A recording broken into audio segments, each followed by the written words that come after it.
Good morning. Previously, we derived the equation for the buoyant force.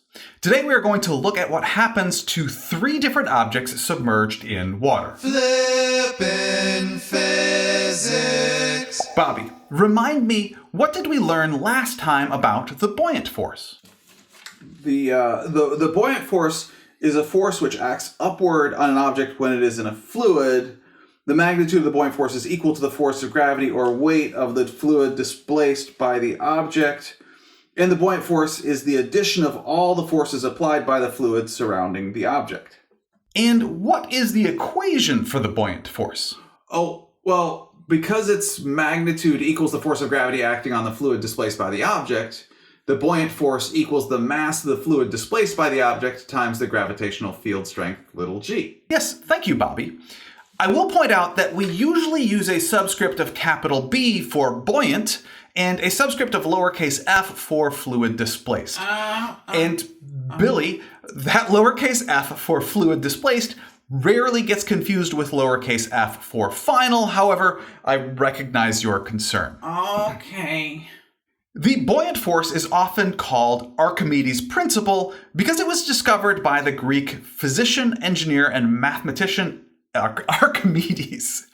And just to clarify, buoyancy is the ability or tendency to float in water or air or some other fluid, and the buoyant force is what causes buoyancy.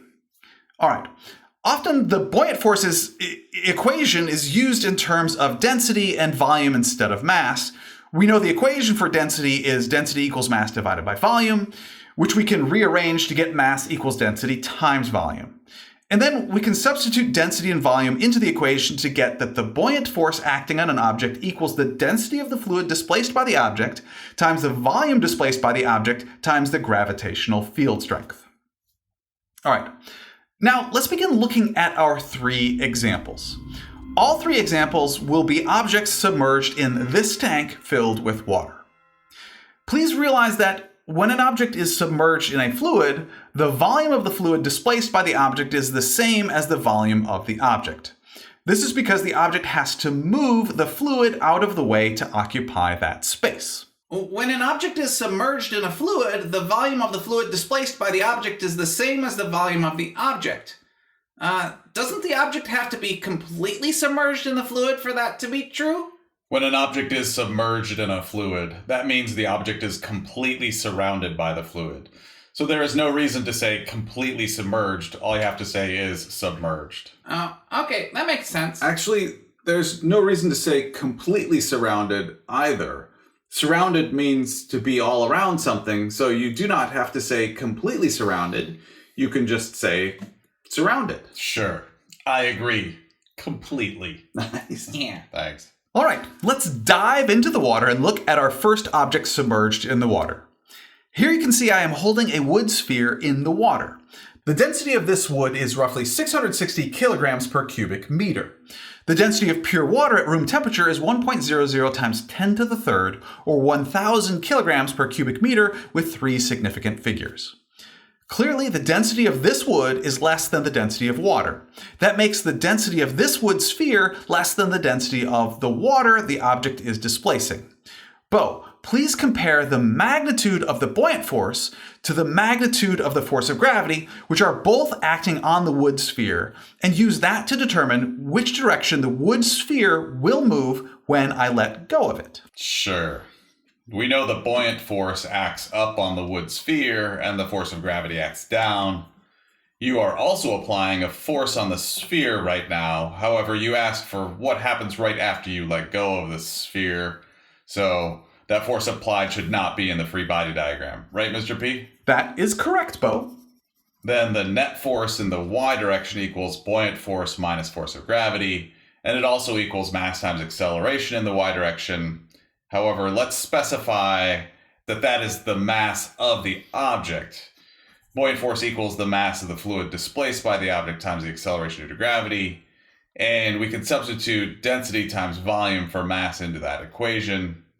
We can do the same thing with the force of gravity equation, only the subscripts are for the object, not the fluid displaced by the object. So in order to determine if the object moves up or down, we just need to know if the acceleration of the object is positive or negative right after you release it. For this wood sphere, we know the density of the wood is less than the density of the fluid displaced by the sphere, the water. And as you just pointed out, because the wood sphere is submerged in the water, the volume of the fluid displaced by the object and the volume of the object are equal. Therefore, we know the magnitude of the buoyant force acting on the wood sphere is larger than the magnitude of the force of gravity acting on the wood sphere. Therefore, the acceleration of the sphere is positive. The wood sphere will move upward when you let go of it. Well done, Bo. And you can see you are correct that the wood sphere moves upward when I let go of it. But I feel like we should derive an equation for the acceleration of the wood sphere rather than just determining that it is positive, right? Yeah, Billy, I hear that. But trust me when I say that derivation makes determining if the sphere goes up or down a lot more difficult than it needs to be. And the equation we would derive for acceleration would only be for the instant Mr. P lets go of the sphere. What? Why? Force of drag. Yeah. As the sphere starts to move, a drag force starts acting on the sphere, and as velocity increases, the drag force increases, which will decrease the magnitude of the acceleration. That is why that equation for acceleration is only for the instant Mr. P lets go of the sphere. And because changing velocity changes the drag force, which changes the acceleration, which affects the velocity, as we have seen before, this can get really, really complicated. But I like complicated. I know, but that derivation is not what this lesson is about. Okay, can we just pretend I never asked then? Sure. Well done, Bo. And you can see you are correct that the wood sphere moves upward when I let go of it. Now let's switch to using a rubber sphere. The density of the rubber this sphere is made out of is roughly 1,100 kilograms per meter cubed, which is greater than the density of water. Billy, please use the same approach Bo just used to determine what will happen to the rubber sphere when I let go of it. Absolutely. Well, as you just said, the density of this rubber material is greater than the density of water. That means the density of the object is greater than the density of the fluid is displacing. That means the magnitude of the upward buoyant force acting on the object is less than the magnitude of the downward force of gravity acting on the object. In other words, when you let go of the rubber sphere, it will have a negative acceleration, meaning it will accelerate downward. And that is what happens. Perfect. Thank you, Billy. And yes, the rubber sphere does move downward when I let go of it. Now let's switch to a water balloon. Now let's switch to a water balloon. Bobby, please figure out what will happen to this balloon filled with water. Is the density of this water balloon the same as the density of the water? Yes, Bobby, I have made sure that the average density of this water balloon is the same as the density of the water. Okay, that means the density of the object is the same as the density of the fluid it is displacing. So the magnitude of the upward buoyant force acting on the object is the same as the magnitude of the downward force of gravity acting on the object. When you let go of the water balloon, it should have zero acceleration and should just float in the water. And that is exactly what the water balloon does. That's pretty cool. Yes, Bobby, I agree. Now, please notice that it is only the relative densities of the object and the fluid displaced by the object which determines the direction of the acceleration of an object submerged in a fluid. If the density of the object is less than the density of the fluid displaced by the object will accelerate upward. If the density of the object is greater than the density of the fluid displaced by the object will accelerate downward. And if the density of the object is the same as the density of the fluid displaced by the object will have zero acceleration. Now, notice the buoyant force... Hold up, Mr. P. Yes, Bo? But how does a steel boat float on water? I mean, you just showed that when the density of the object is more than the density of the fluid displaced by the object will sink. That would mean that steel boats should sink, right? That is a fair question, Bo. Realize what we just discussed is for when objects are submerged in a fluid. If the objects are not submerged in a fluid, this is no longer applicable. Oh, that makes sense. But that does not answer the question as to how steel boats can float on water. True. Okay, steel may be more dense than water. Actually, let's use a ceramic bowl as an example because I have a ceramic bowl and clay is also more dense than water. When I submerge this ceramic bowl in water, it sinks, as you can see. Because the clay the bowl is made from is more dense than the fluid it is displacing. Correct.